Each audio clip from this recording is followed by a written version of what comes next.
Welcome back. Let's bring you a little more analysis now on that breaking news. The government minister, Anneliese Dodds, has written to the Prime Minister to resign her position as International Development Minister, also Minister for Women and Equalities, saying that she disagrees with the government's decision to cut overseas aid.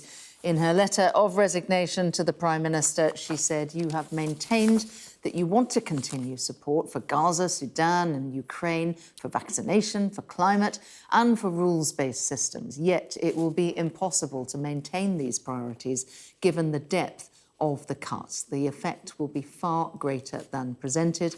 Even if assumptions made about reducing asylum costs hold true, the cut will also likely lead to a UK pullout from numerous African, Caribbean and Western Balkan nations at a time when Russia has been aggressively increasing its global presence."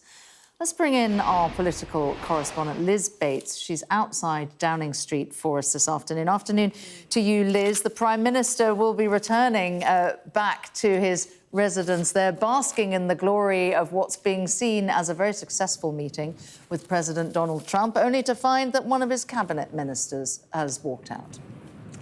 Yes, maybe not the return that he wanted to come back to after that trip to Washington.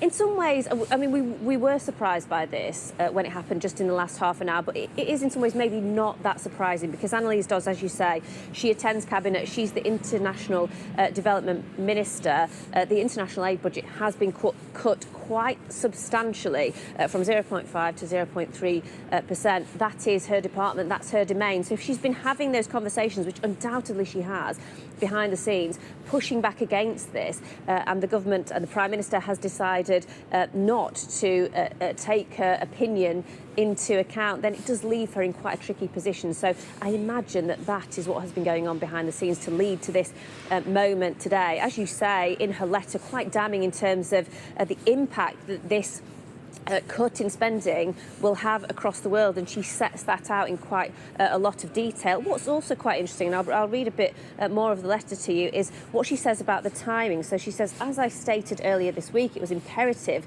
that as you set off to Washington, we were united."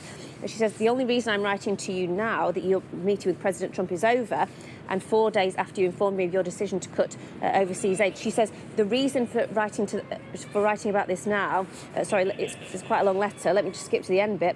"The reality is that this decision is already being portrayed as following in President Trump's slipstream of cuts to US aid." So clearly what she's implying from this letter is that the UK is going along with whatever Donald Trump wants, that he has been putting pressure on to increase defence spending, that the US is cutting aid, and so the UK has decided to do the same thing. Clearly she's against it, and this is her way of showing publicly how she feels about it. The Prime Minister, we would expect a response to this resignation. We expect probably, he would usually write a letter to a minister that resigns. We'll probably get that within the next few hours.